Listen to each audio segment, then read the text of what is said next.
La primera conferencia que me puso el grupo para hablar sobre esta enfermedad es cómo estamos nosotros en el radar en el mundo sobre las patologías actuales.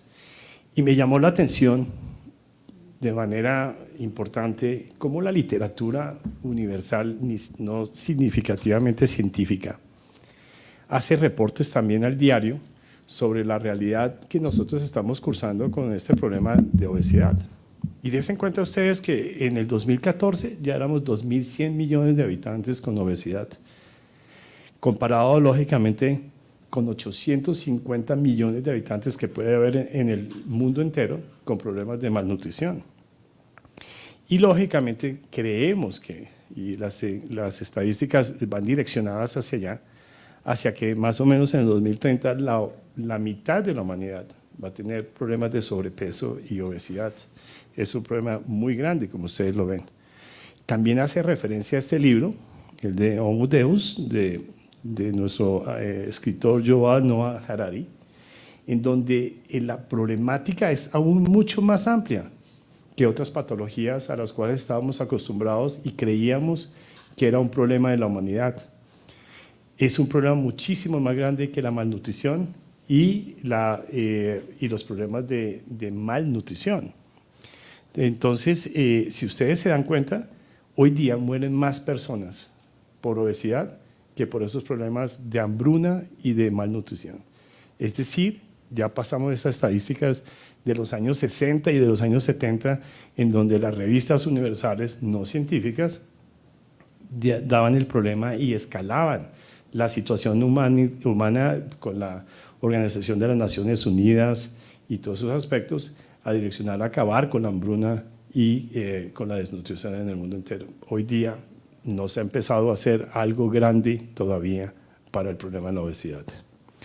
¿Y qué es obesidad? Pues la Organización Mundial de la Salud lo dice, pues primero que todo es una enfermedad y segundo que todo es una enfermedad crónica, nunca termina. Debemos seguirla continuando, estudiando, apoyando y haciéndole seguimientos estrictos como tal. Lógicamente, la obesidad se define como una acumulación anormal o excesiva de grasa en el cuerpo y tiene esas características de enfermedad crónica, componentes transmisibles que pueden llevar y no transmisibles que pueden llevarnos a nuestros pacientes a tener un problema de obesidad, repercusiones en la salud directamente, expectativa y sobre todo calidad de vida a largo plazo con desmejoría de estos aspectos. Lógicamente, lo que hemos dicho aquí, la obesidad se puede prevenir y ese es el reto de la humanidad. Así como pudimos tratar de mejorar la hambruna y la desnutrición, hoy día creo que tenemos que trabajar muchísimo en la prevención de la obesidad. Miren ustedes lo compleja que es esta enfermedad. Esto es lo que se llama el mapa de la obesidad. Miren tantos puntos que informan y aplican hacia el problema y la problemática de la obesidad como tal. Pues dense cuenta de ustedes, hay tantos aspectos del diario vivir de nosotros en donde la obesidad es como consecuencia de muchos aspectos de nuestro diario vivir. Aspectos de los medios de comunicación, aspectos de nutrición, aspectos psicológicos con depresión o enfermedades que aplican hacia llevar a los problemas de la obesidad como tal, los problemas económicos de escogencia de alimentos, la actividad física que cada vez es menos, la infraestructura de las ciudades que cada vez no permiten que la gente camine, sino que coja un carro y vaya a todos lados, el desarrollo como tal, los aspectos biológicos y los iatrogénicos por parte de nosotros. Es decir, aspectos importantísimos hacen complejísimo esta enfermedad y tenemos que empezar a trabajar todos sobre ellos. Como impacto entonces de la obesidad, tenemos todas estas enfermedades y entre ellas, lógicamente, las que queremos resaltar en el día de hoy, las enfermedades cardiovasculares y las enfermedades metabólicas. Si quisiéramos hacer más nombramiento de enfermedades, los riesgos relativos para cáncer se aumentan hasta 2 veces más.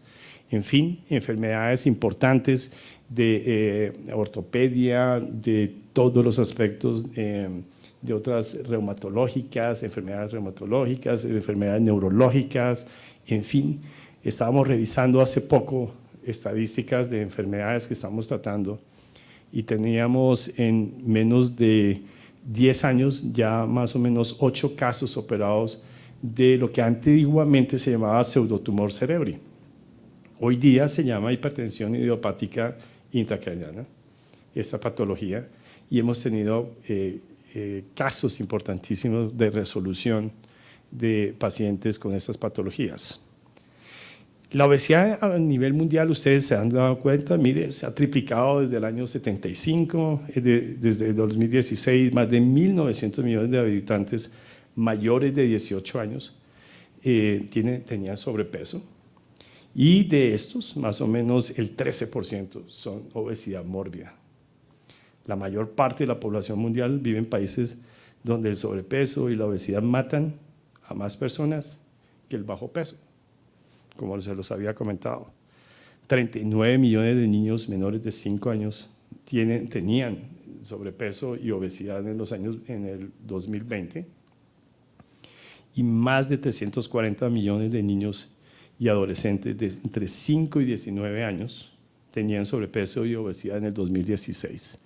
Ahí es donde tenemos un problema muy grave, porque definitivamente, ya el 52% de la población mundial, tiene sobrepeso y obesidad. En Colombia, esta es la última encuesta que hizo el ENSIN, ustedes la conocen muy bien, es la encuesta nacional del estado nutricional de nuestro país. Y teníamos en el 2015 un 56.4% de pacientes con sobrepeso y obesidad. Esta no se pudo repetir en el año 2020 por obvias razones del COVID, y tenés en cuenta que no respeta ni sexo, ni etnias, ni índice de riqueza. De todas maneras, el problema es que en Colombia, cada 5 años, el problema está creciendo un 6%. Eso significa que si hacemos la operación matemática del porcentaje del 2015, estaríamos en el 60% más o menos de personas con sobrepeso y obesidad en nuestro país. Y la obesidad se estima entre el 25 y el 30% de la población para los años 2025. Es un grave problema. Ahora, si vamos a hablar de la mortalidad o la obesidad de nuestros pacientes en Colombia y paralelamente con el mundo, como es en este esquema, dése cuenta que la causa de mortalidad en el mundo entero, la obesidad está en el 5º puesto, pero el primer puesto lo marca la hipertensión arterial y el tercer puesto lo marca la hiperglicemia, secundarias a la obesidad en su gran mayoría. Es decir, el 8% de las muertes mundiales se atribuyen a la obesidad. Hagan cuentas, es un número estratégicamente fuerte. El problema en Colombia no es menor. En Colombia, por las patologías relacionadas por la obesidad, producen un 10.6% de mortalidad entre todas las mortalidades que tenemos en nuestro país cada año. Esta estadística es del 2017.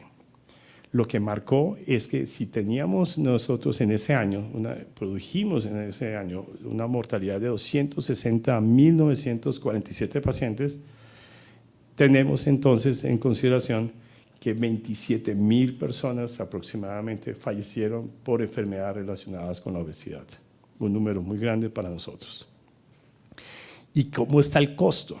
Mientras ustedes ven aquí que el número de personas, de adultos, sobre todo en mujeres más que en hombres, eso es una relación obvia y la conocemos muy bien, que hay más mujeres obesas que hombres, pero la mortalidad y la morbilidad es mucho más agresiva en el hombre que en la mujer. Esa es una relación que tenemos que entender. Pero esto tiene su costo. Y miren ustedes lo que es el futuro de nuestros niños. El crecimiento importante de pacientes de niñez con obesidad sigue creciendo importantemente en nuestro país.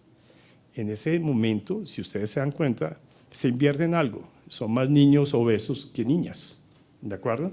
Pero definitivamente, obviamente, es un problema que nos aqueja a nuestro país.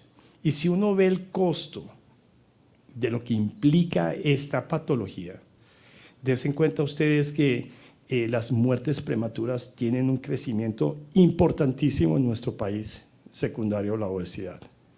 Las incapacidades también son importantes y son incapacidades como tal en un crecimiento importante, pero hay una patología laboral que me llama la atención, que es estar pero en el trabajo pero no estar. Es los pacientes que están trabajando, lo que los españoles llaman de una manera como fea, calentar la silla en el trabajo, pero no producir, porque los pacientes están pero no están. Y es un número importantísimo aquí en verde, como ustedes lo ven. El porcentaje de esta patología, laboralmente hablando, implica en nuestra economía un factor importante.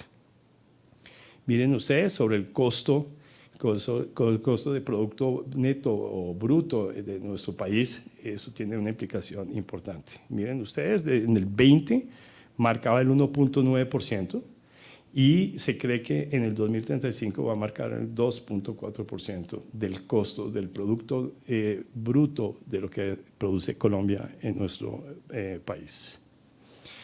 Entonces, de ahí nace la importancia de que una institución como la Fundación Santa Fe de Bogotá tomara la problemática de esta patología tan importante y le dedicáramos no solamente el tiempo, sino la infraestructura y la parte filosófica y de actitud y de aptitudes para estar rodeando a una persona que tiene una patología que se llama obeso.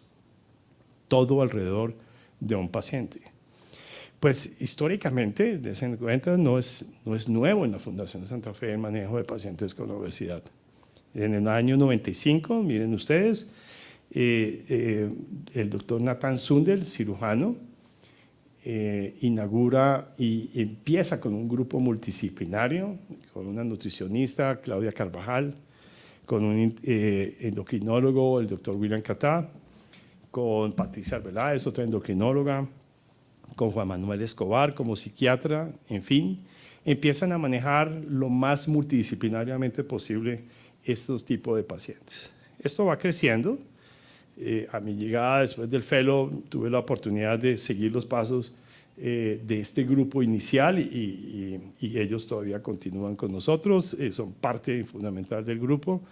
El doctor Sundel hoy es un consejero importantísimo del grupo, él estaba viviendo en los Estados Unidos y seguimos trabajando en lo que siempre quisimos hacer desde que se nació, desde el origen del doctor Nathan Sundel hasta ahora, y empezamos a ahondar más en procedimientos quirúrgicos más complejos y crear por primera vez, lógicamente, capacidades en varios procedimientos quirúrgicos, si estamos hablando desde el aspecto quirúrgico netamente. Sin embargo, siempre con un manejo multidisciplinario en esto. En el año 2011, dense en cuenta, invitación internacional como grupo quirúrgico para la obesidad, sin todavía ser Joint Commission en ese momento. En el 2015, Centro Integral para el Manejo Quirúrgico de la Obesidad, empezamos a tener búsqueda de reconocimientos como Centro de Cuidado Clínico, empezamos nosotros a trabajar, personal de rurales del área científica empezaron a trabajar con nosotros, a escribir lo que queríamos hacer, a estandarizar los pasos y eso ha sido muy importante. Después, lógicamente, el Centro Integral para el Manejo de la Obesidad se crea en el 2020 como tal, ya oficialmente inclusión de manejo no quirúrgico también estaba ahí resonando de manera categórica, lógicamente.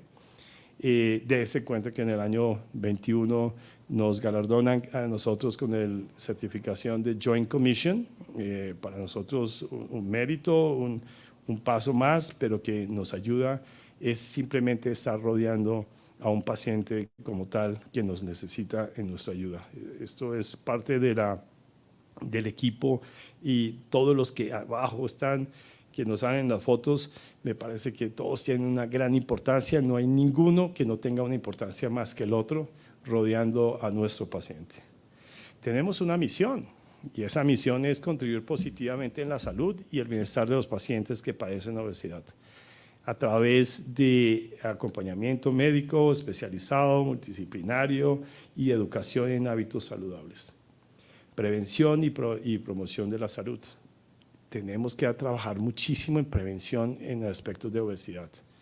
Es una gran preocupación que tenemos nosotros porque realmente el problema está demasiado grande, fuera de control en nuestra nación. Tenemos la visión de ser reconocidos como centro de cuidado clínico líder en el manejo integral de pacientes que padecen obesidad, representando un referente mundial como estándar de calidad en atención de pacientes y sus familiares. Y tenemos una ruta de atención, de ese en cuenta ustedes. El grupo está conformado por nutricionistas, médicos del deporte, psiquiatría, endocrinología, cirugía bariátrica. Este es el grupo principal en el manejo de la obesidad. Y eso conlleva a que haya una junta médica que detalle cada caso que tenemos nosotros, no solamente para ingresar al centro de cuidado clínico, sino para estar manejando el seguimiento de cada uno. Eso es muy importante. Esto lleva a que el grupo decida el diagnóstico y tratamiento específico de la obesidad. Tenemos coayudantes importantísimos, dense en cuenta ustedes, especialidades, todas las que tengamos aquí en la Fundación Santa Fe nos apoyan en este sentido. Cirugía plástica, medicina de emergencias, cuidado intensivo, medicina interna, en fin, todos aspectos que son de apoyo vital para nuestros pacientes. Es decir, el paciente tiene un ingreso y ese ingreso es realizado por endocrinología y cirugía. Todo paciente entra por esos dos canales. Posteriormente hay una valoración por todo el equipo multidisciplinario, sea el tipo de obesidad que sea. Entra el caso a una junta médica de decisiones, en donde se hace el análisis clínico multidisciplinario en realidad, en donde se toman en cuenta los aspectos psicológicos, nutricionales, de actividad física, todos los aspectos clínicos de enfermedad y todas las cosas, y con eso pues se decide ya sea un manejo siempre multidisciplinario, apoyado de un aspecto quirúrgico y o farmacéutico también, pero definitivamente multidisciplinario. Es decir, nuestros pacientes entran de una manera ambulatoria, en donde hay un diagnóstico, una junta multidisciplinaria. Si el paciente es quirúrgico, es un aspecto hospitalario, como usted lo ve, y si no es quirúrgico, pues ven ustedes un manejo no quirúrgico y que puede ser completamente ambulatorio. Y lo más importante para nosotros es ir en la lucha con lo que el problema más radical y más importante ha tenido la obesidad y la cirugía bariátrica en el mundo entero, el seguimiento. Si no seguimos pensando de que esta es una enfermedad crónica, lógicamente estaríamos perdiendo herramientas importantes para tener los mejores resultados en nuestros pacientes. Es decir, un programa de obesidad para la obesidad realmente no debería terminar nunca y eso es así, y así lo entendemos. Tenemos divididos los pacientes en 3 fases.